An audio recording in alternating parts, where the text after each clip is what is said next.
Thanks, everyone. Welcome to Inside Intelligence. I'm Michael Ard. I am the program director for the Master's of Science and Intelligence Analysis at Johns Hopkins AAP. Today, we'll be talking about Haiti. Haiti has had a turbulent year marked by mass demonstrations against President Jovenel Moise, who was then assassinated brazenly at his home by gunmen in July. Then in August, an earthquake rocked the nation. In September, we saw some of the effects of these catastrophes as thousands of Haitian immigrants attempted to cross the US border from Mexico.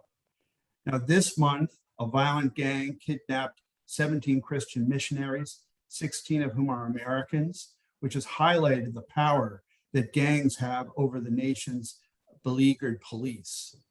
Haiti is undergoing all at once a political crisis, a security crisis, and a severe humanitarian crisis.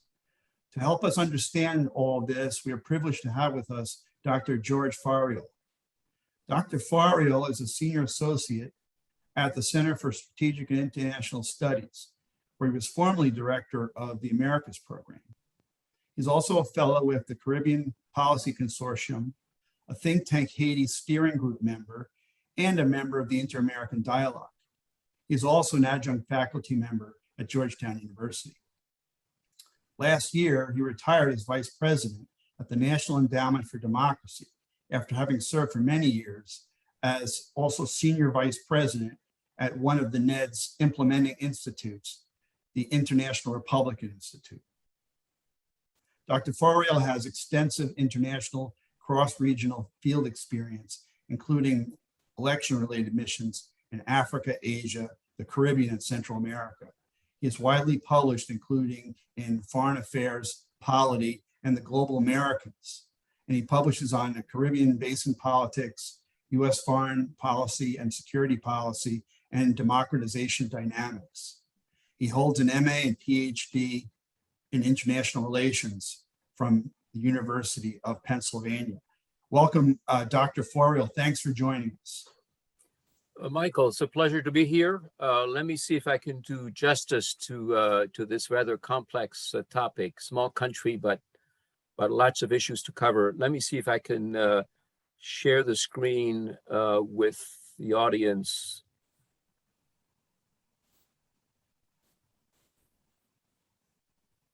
We have it. Yeah.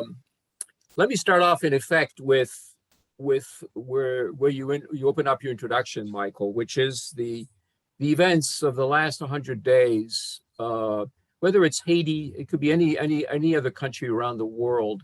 A succession of catastrophes sort of highlights the challenges that Haiti faces, as well as the friends of Haiti around the world, including here in the United States. As you mentioned, an assassination of the president, an earthquake, a migrant crisis in September, which actually is in many ways continuing. In policy terms, the resignation of the point person that had been appointed by the Biden administration to handle Haiti issues. And then, as you noted, although this is not a new development, but it acquired an even more sort of international dimension, which is a significant rise in sort of scope of kidnappings and violence.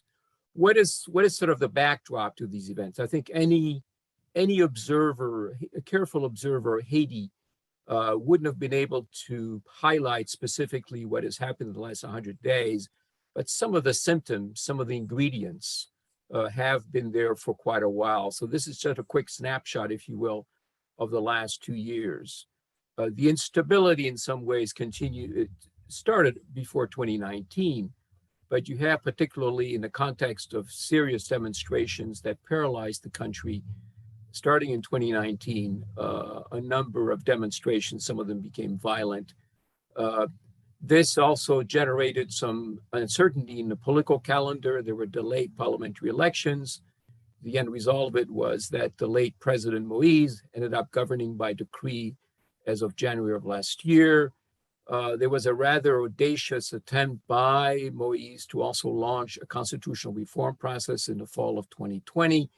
That calendar is sort of in disarray, let alone the elections for a new parliament. There was an additional angle to this, which was because there was a dispute in the previous elections that had brought into office Moise in 2016 and early 2017. There was a dispute that emerged as to when his term of office actually ended. Was it February of this year, or was it February of next year? And as you noted, Michael, and it's sort of made it sadly the headlines, there's been a dramatic rise, not only in kidnapping, but simply organized violence, not only around the capital city of Port-au-Prince, but really regionally and almost in some ways throughout the country. And then you sort of lead up to the event that I started with, which is the assassination of the president on July the 7th. So this is the backdrop. A couple snapshots, a little bit on some of the context within which all this is happening. Anyone who sort of is familiar with Haiti, or has read about Haiti, has traveled to Haiti, you're sort of struck by two somewhat contrasting elements. In some ways, a rather extraordinary history of a country that fights for its independence in the late 18th century, with independence in 1804 against French colonialism, the first independent country out of that process of colonialism, if you will, the second oldest independent country in the Western Hemisphere. This rather turbulent history leads also to a form of analysis that ultimately ties Haiti's complicated and turbulent history to, in some ways, its origins, the difficulty that it has had in integrating itself, if you will, in the international system. In the 19th century, it was in effect an outcast. By the time you get into the early part of the 20th century, it happened to be within the domain, if you will, of an expanding US sort of vision of its own role in the world throughout the Caribbean, including direct administration of Haiti between 1915 and 1934. The period that follows this US presence, particularly by the time you get to the post-World War II era, is rather turbulent and is ultimately concluded by two Duvalier presidencies, Papa Doc and Baby Doc, as they're often known, ends in 1986, and is then followed by a series of political crises and sort of electoral breakdowns that ultimately continue even to today. An additional element that's worth noting is that by the time you get to the early 1990s, you also begin a period of quasi-permanent multinational presence, led primarily by the UN, but with an important US component, multinational security engagement in Haitian politics and governance. So maybe the part that I would underline here is what I have here in the bottom part of the screen, which is an overall assessment, which is over time a failure to establish structures of civilian society that are actually able to limit and minimize societal conflicts. So that when you get to the events of this year, of the last 100 days, you therefore has as a backdrop a sequence of political and electoral crises. Just a quick snapshot on this complicated history of the United States and Haiti. As I mentioned, by the early 20th century, in Haiti, Dominican Republic, Nicaragua, elsewhere in the region, the United States, in effect, begins a series of what could be described as sort of the imperial aspects of US foreign policy.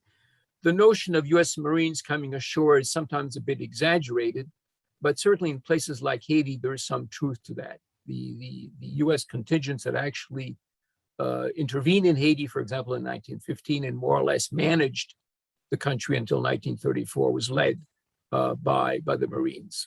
It generated a number of outcomes. One of them is that it created a constabulary force, which then transitioned into a national army later on in the 1930s and 1940s. And ultimately, one could easily argue actually, that this influence of this military tradition and institution ultimately undermined any chances of democratic success for Haiti. During the 1950s through the 1980s, US policy sort of mutated a little bit from seeing Duvalier as a not a bulwark, but at least as an anti-communist actor favorable to U.S. interests in the Caribbean.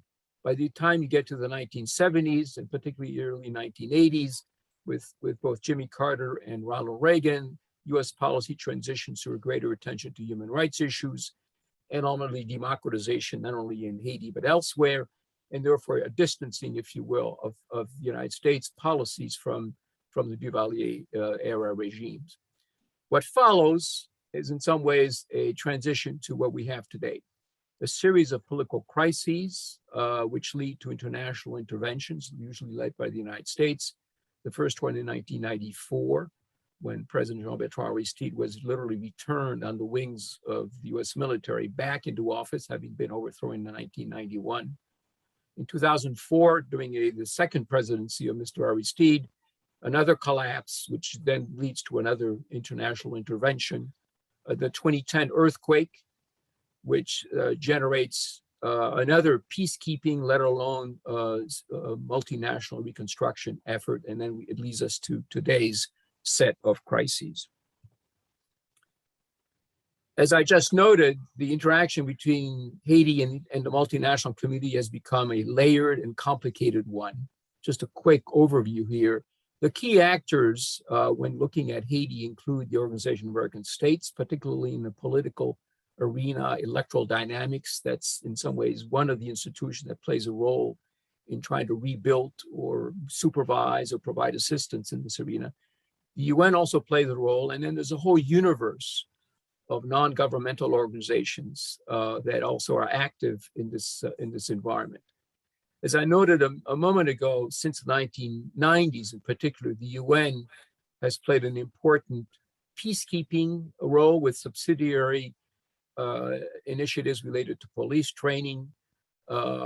It has acquired over time almost a permanent presence, which from the perspective of Haiti makes it as though there's a sort of an additional actor that plays an important role and governs dynamics within Haiti.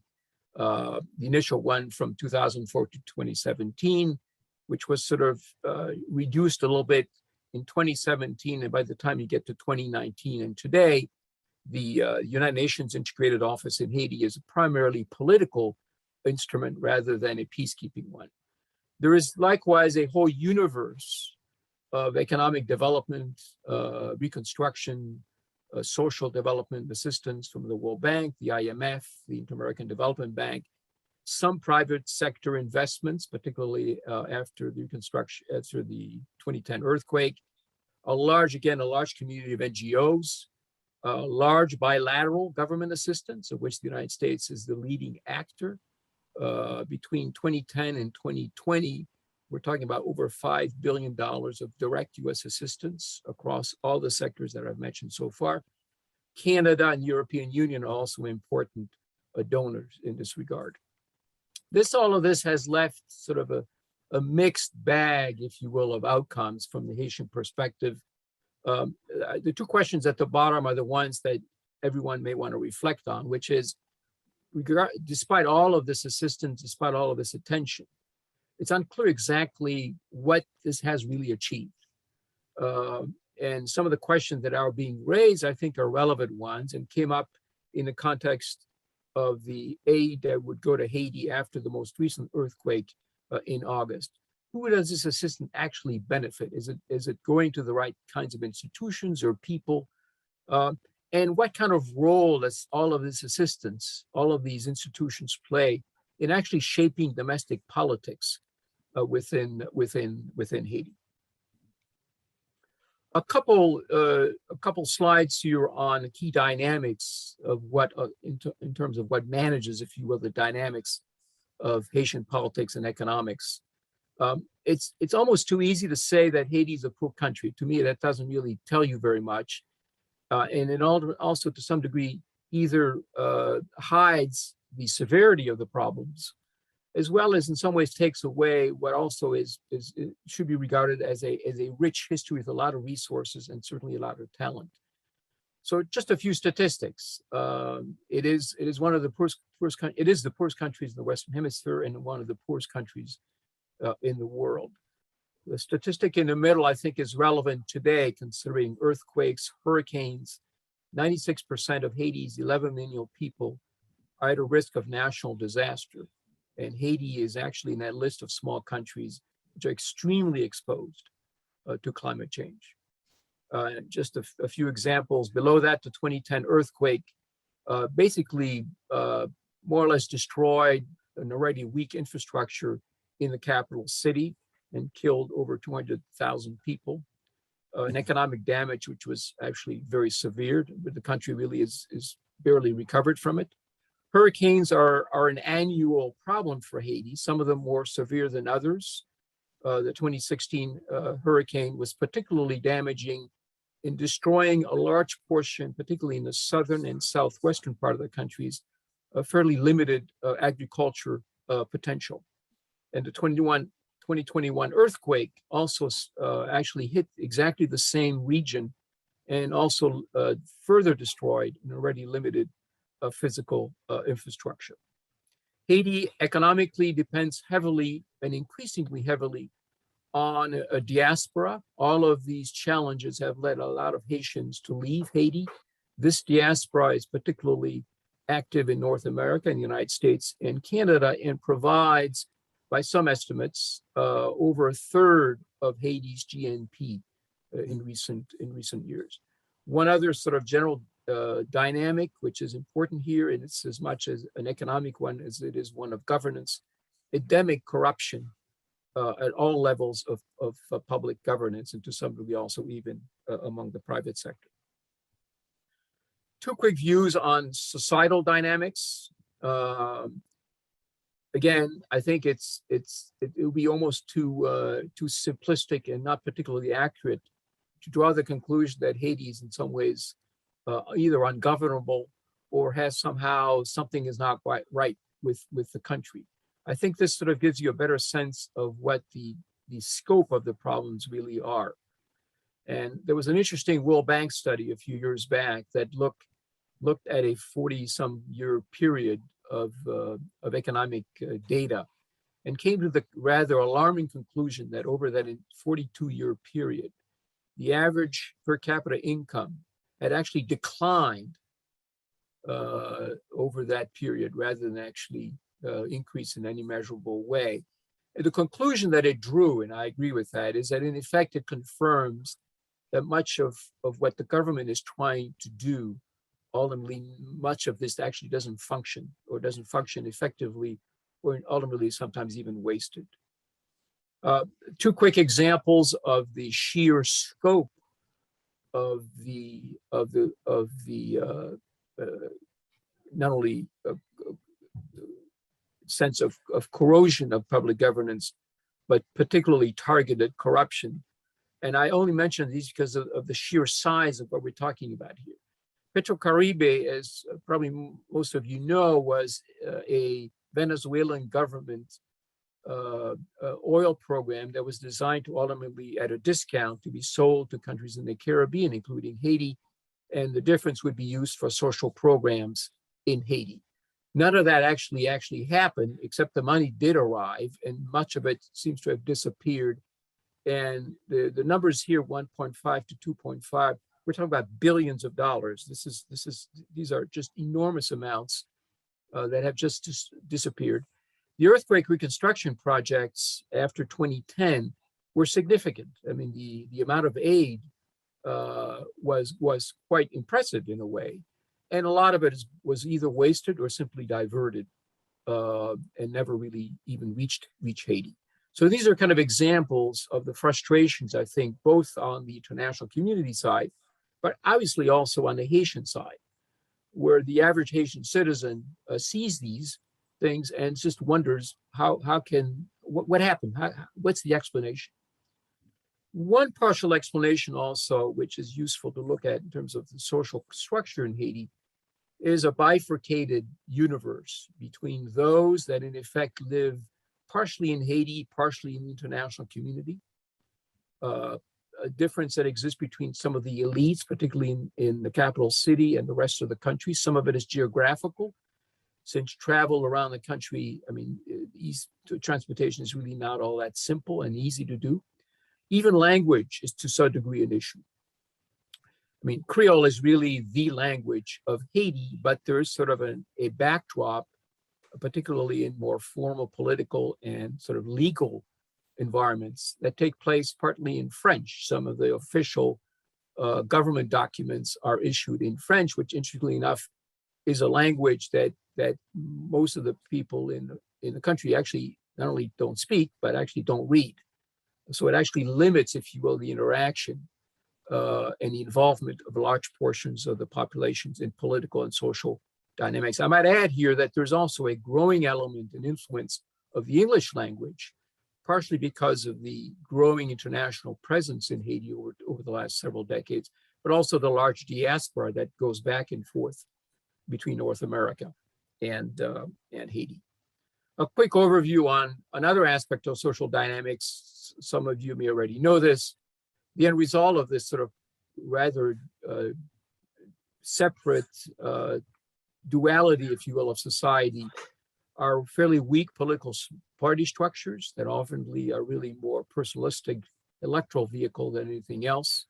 There is, however, since the early 2000s, a fairly active, what I would describe as modern social and political constituency groups that sort of represent, if you will, what we would conceive particularly of an active civil society, human rights, women's organizations, local community interests, some, but fairly limited involvement of labor unions.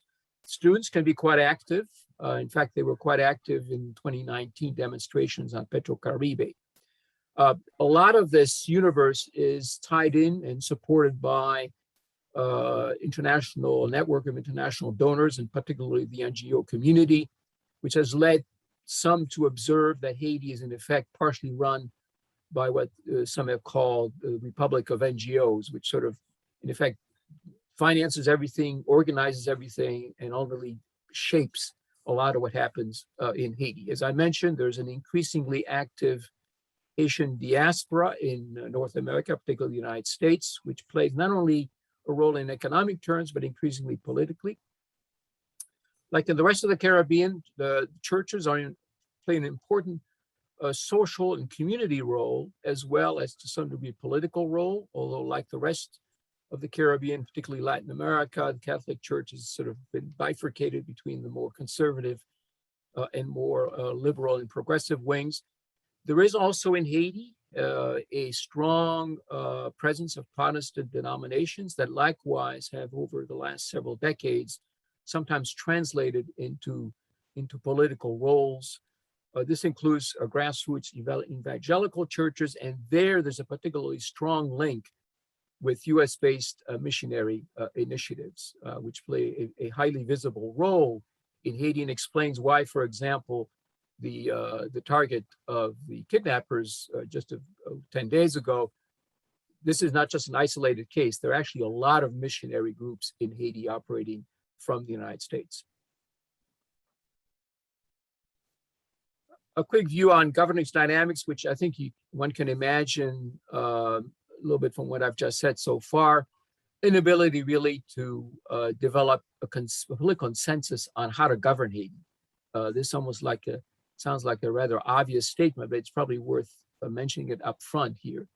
And conflicting expectations also from the international community, who sometimes have not so much a rosy assumption of what's going to happen next month or next year, but in some ways don't seem to connect and listen to their Haitian interlocutors, and therefore come up with objectives, with scenarios that ultimately don't match the reality on the ground.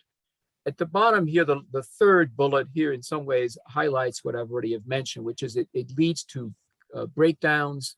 Electoral fiascos is really the only way to describe elections in Haiti. It's a succession of crises, which then leads to another crisis. And as I noted a moment ago, one of the disputes involving President Moïse's term of office is when did he actually begin his term of office? That was actually a problem that started with Moïse's predecessor in the elections of 2010 and 2011. So you have a succession of these kinds of issues which never seem to be resolved.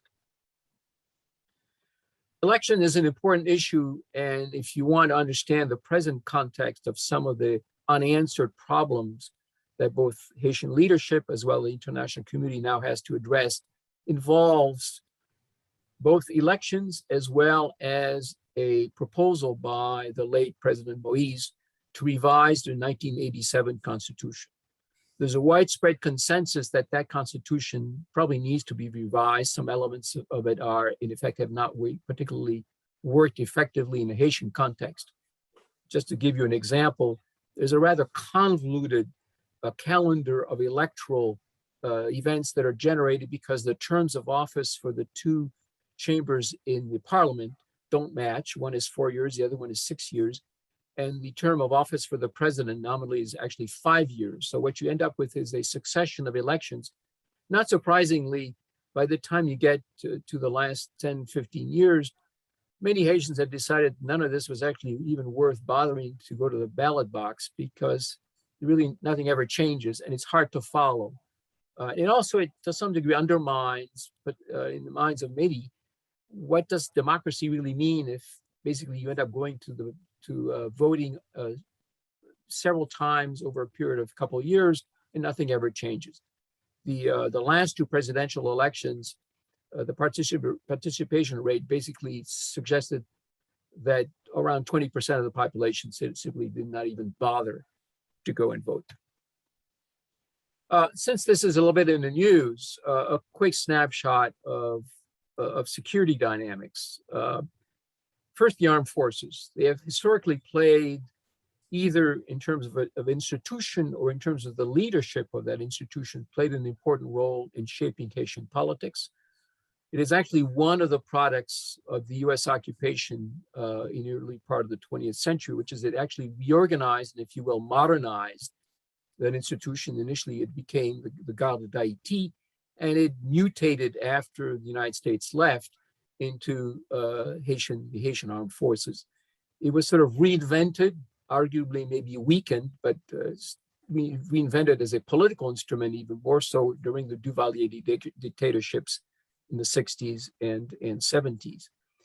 Under the Aristide governments in the 1990s, the army was basically disbanded. And then there was a recognition somehow that there might have been a need for a security force that went beyond law enforcement and police. So in the last 5 years, been a tentative attempt to try to reinvent or recreate a modern, limited military capability. It's a rather open-ended discussion as to whether that is really what Haiti needs right now, particularly by the time you get to my second point here, which is the Haitian National Police, the Police Nationale d'Haïti, PNH, has been the subject of enormous amount of attention and of resources since the 1990s. And ironically, you could argue it probably still remains underfunded. It is, at least on paper, a strength of somewhere between 15 and 20,000 people. It is also by now, ironically, despite all of the international attention and training, corrupt across most of its ranks. And it also has operational problems, which is that it also competes internally within units that are more tactical, specialized units. There's the Presidential Guard. I say this as a passing observation in considering the mystery of why, or how rather, President Moïse was assassinated in early July. And to some degree, it seems to involve a number of different elements of the security teams around the president and the national police. And so this gives you a little sense, a little bit of what this sort of Swiss cheese-like environment looks like. Gang violence is not a new phenomenon in Haiti, but it certainly has acquired sort of an Olympic industrial scale, if you will, of operation in the last several years. Just in the first half of October, first half of this month, there were at least 119 reported kidnapping cases. So you see sort of a dramatic rise in this environment. The gangs are often better equipped than the national police. They operate, by all accounts, with either political connections or at least even maybe some political protection. They are a well-financed network anchored mostly to drug dealing and weapons trafficking. It's in effect a business where Haiti is part of a network that extends into the Caribbean, Central America, and to Colombia. The major platform of transition is usually Jamaica, and then it moves in the other direction, sometimes towards the Dominican Republic and Puerto Rico and elsewhere. This is an active network, and in the last 2 years in particular, gangs have been able to expand their scope of operation and scale, partially because of the dysfunction of government, but also in some degree because of the informal alliances that have existed with some politicians that allows the gangs, in fact, to do some of their dirty work, if you will. This has also led to, and I'm sure some of you have seen the headlines related to that, the emergence of sort of gang coalitions that have political pretensions, maybe a little exaggerated, but for example, recently have suggested that the interim prime minister should resign. There have been some indications that the gangs were somewhat supportive, if you will, of the Moïse presidency. You can see why, since it allowed them to prosper. So there's sort of this political context within which gangs are operating. I think one should not exaggerate that, but it does give you a sense a little bit of the profile that they have. They also tend to be rather adept at social media, which is often increasingly how Haitians communicate among themselves. I put this here because I'm often puzzled by the cast of characters, if you will, that are leaders in Haiti. So I thought it might be useful to just take a quick glance at what this looks like, particularly over the last 40 years.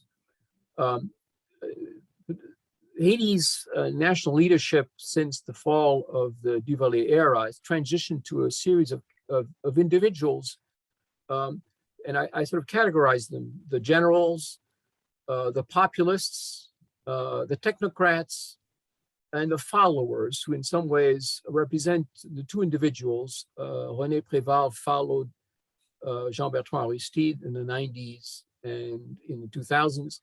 And Jovenel Moïse, a brief biography, someone who was sort of a very small banana producer who was sort of taken out of that rather limited environment by his immediate predecessor, Michel Martelly, who groomed Moïse, and in the 2015, 2016, 2017 cycle elections, ultimately he became president.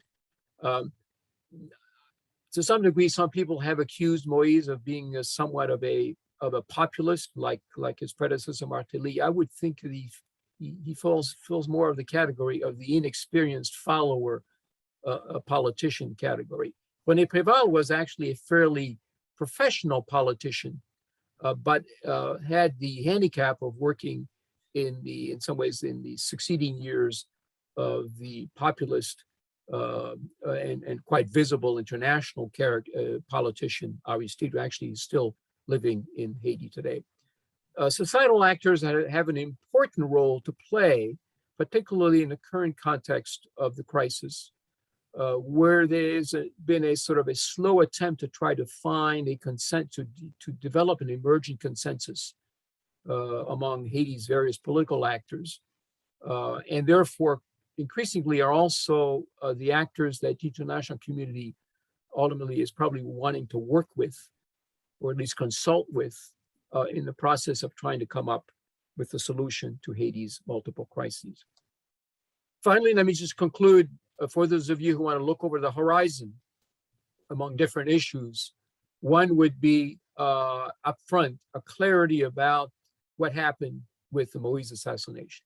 Clearly, there's some linkage to the narcotics world, some linkage to the security elements around the president.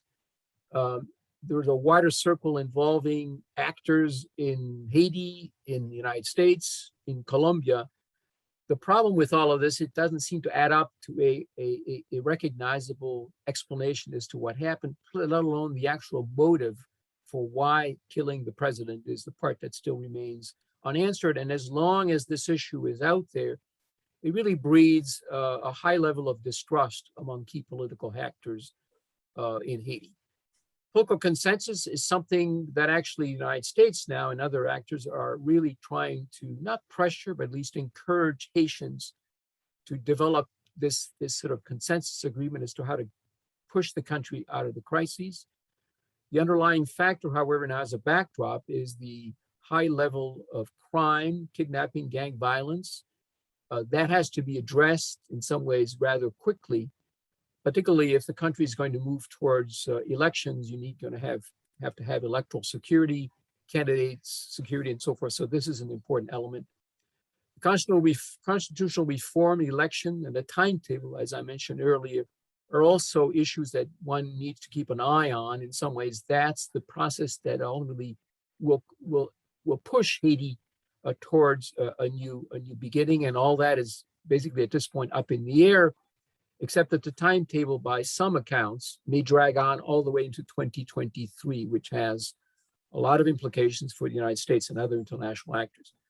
Migration flow, it certainly hit the headlines in August and September.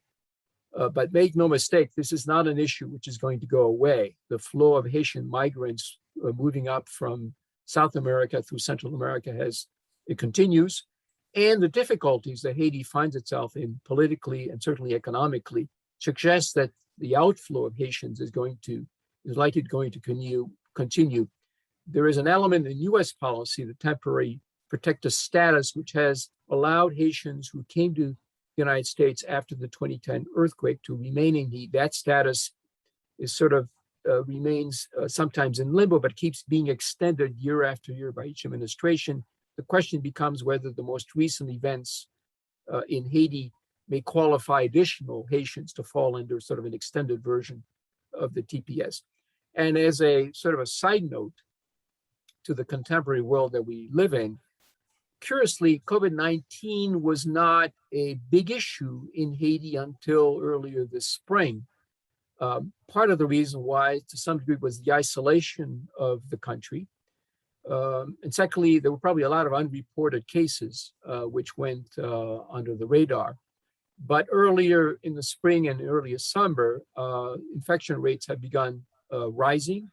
Interestingly enough, it gives you a sense of the almost non-existent public health and sort of social network that exists. Some of the early vaccines that were given by the United States in June and July have had to be returned before their expiration dates because they simply can't, there's no distribution system for those vaccines. And in order for Haiti to, if you will, operate regionally, there's for concern that you cannot simply think that COVID doesn't exist in Haiti. It's there, and therefore it will have an impact regionally.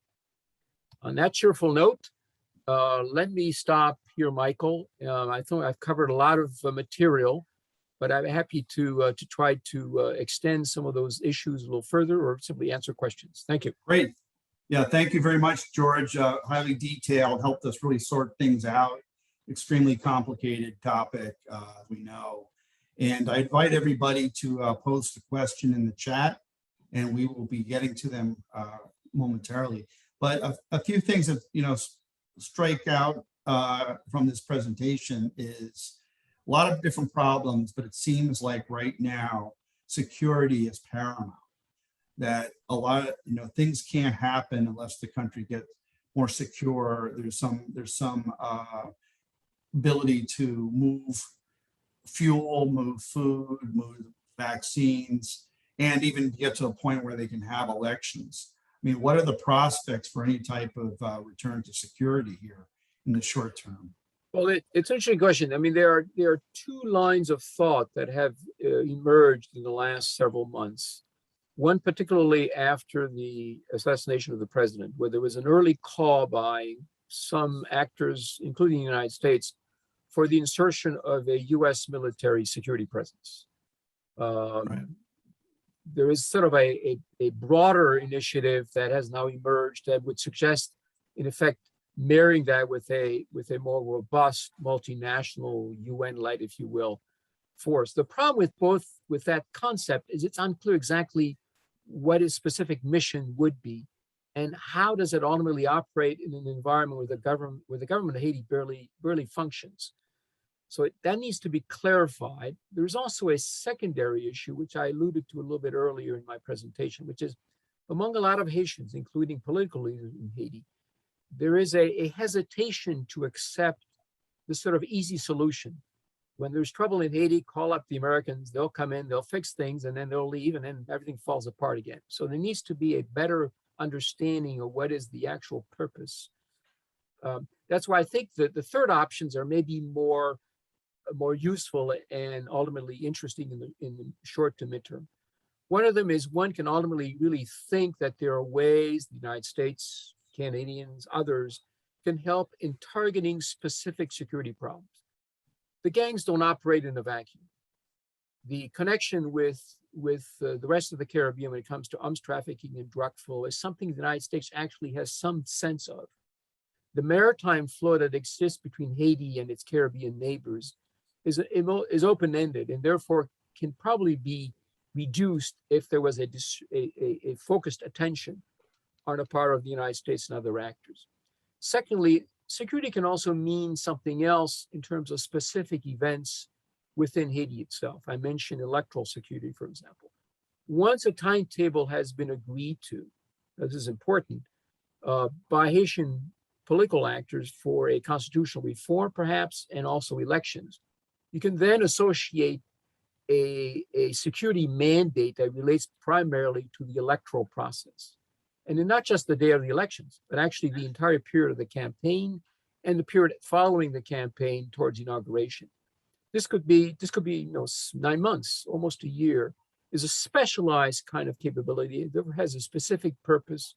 There are a lot of actors that can do that well, including the United States.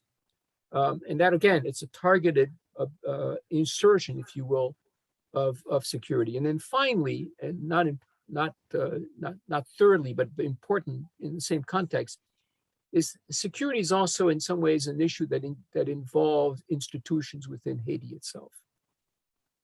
The Haitian National Police is an institution which actually has made tremendous progress, despite maybe what I said earlier, over the last 20 years, and has been the target of a lot of assistance from the United States and other actors. It operates under almost impossible circumstances a little bit, which is a governments that really, in some ways, undermine its own credibility. The conflict with the gangs, in part, is a problem for individual members of the police because they get threatened by individual gang members, and there's nothing no one can do about it. So there's that corruption that occurs not only because of gangs, but also because of motives from other political actors who ultimately want to play with the gangs for political purposes. So that issue needs to be really resolved. And I think a targeted, again, insertion of very specialized training forces to really get at the, if you will, better leadership, tactical deployment of the national police, which now has sort of a universe of different units, and in some ways a more sustainable budgeting process over time. Some argue, I'm not so sure that's the case, some argue that a 15 to 20,000 person police force for a country of over about 11 million people may actually be too limited, too small. I don't know about that, but I think the budgeting issue is one area that also needs close attention. And, to get back to sort of the foreign intervention question, which seems like an obvious one to ask at this point, because it's happened. But it would strike me that given the history of MINUSTA, the UN stabilization force that was there for 2004 to really around 15 years approximately. That's right. And it left with somewhat of a bad taste in everybody's mouth. Even though I think we can say that at least the country had some amount of stability during that period of time. And, it was sort of off the, out of the headlines, if you will. But nevertheless, it did seem like it left with a lot of finger pointing at the effects it had on the population, UN issues, et cetera. Yes, and I mean, a somewhat simplistic analysis might suggest that once the MINUSTA operations stopped in 2017 and were reduced to the follow-on mission, that in fact there was a rise in insecurity and the effectiveness of the Haitian National Police began to be challenged. I think that's one way to see it's a critique, if you will, of the UN presence and the multinational security peacekeeping presence.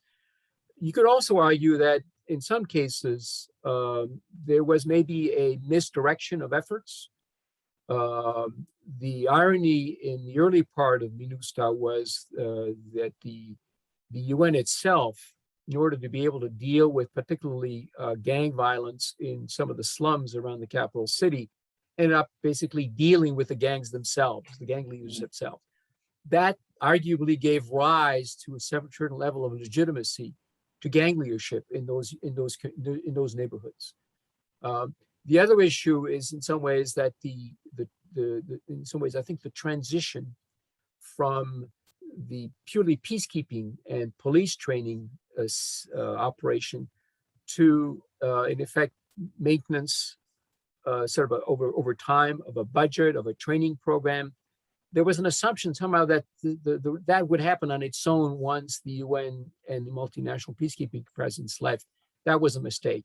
In other words, in some ways, the hard part of these initiatives by the international community is in some ways the day after they leave. And if there's nothing there, that is a problem. You could also link this issue of international presence also to the inability for the UN, the OAS, to leave behind a mechanism tailored to Haiti's needs that actually has existed elsewhere, somewhat controversial, but deals with, in some ways, the high level of corruption that exists across society. In the case of Guatemala, for example, the UN peacekeeping agreements after the civil wars in the 1990s generated a high-level UN mandated anti-corruption unit, which has been in the news. The government of Guatemala over time started being critical of it, but it provided at least a mechanism by which there was some, not only international, but particularly localized institutional capability with some political strength, if you will, to push that issue out and out in the open. Some mechanism like that could be envisioned in Haiti. It could be done in the context of CARICOM, for example, the Caribbean community, which has a fairly sophisticated judicial tradition and transparency and electoral tradition. So these things are possible. In some ways, again, the failure of the UN there is the lack of imagination to think of the consequences of leading and nothing there ultimately to maintain the efforts. You know, that you're referring to the CICIG in Guatemala that I think, I mean, it seems like something of a success story over time in bringing more accountability to and institutional strengthening, I think.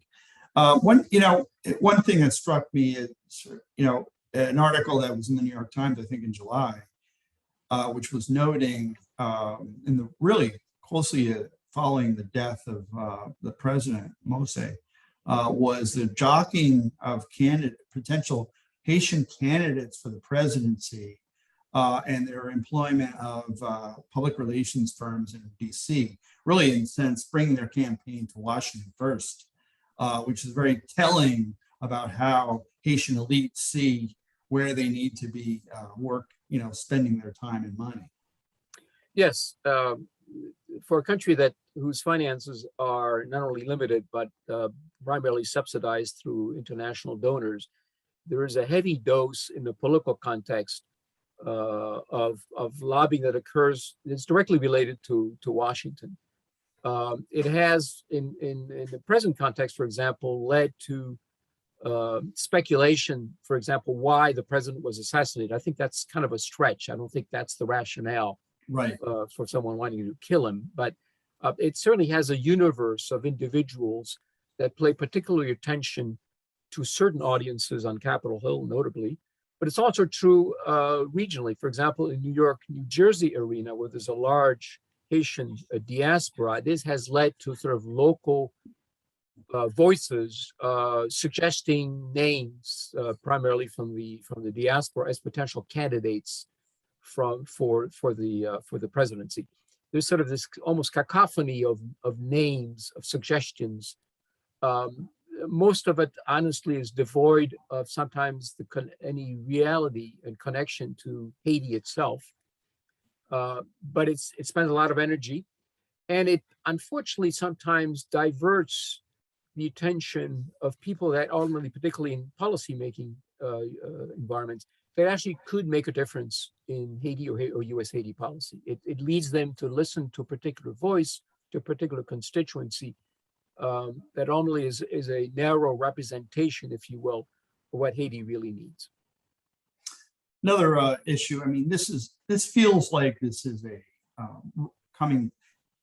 this is not in a situation of stasis. It feels like it's coming to sort of a boiling point.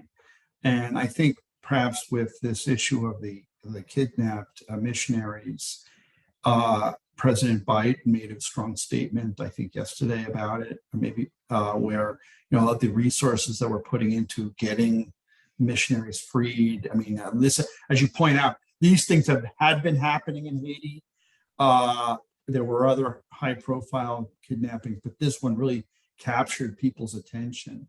And I wonder if this doesn't lead to more assertive action on the part of Washington. Well, in a way, and it goes to your earlier question, in a way, Washington is already under the radar, inserting what looks like specialized capabilities to address this particular question. There already is sort of an FBI law enforcement contingent that was related to the assassination of President Moise.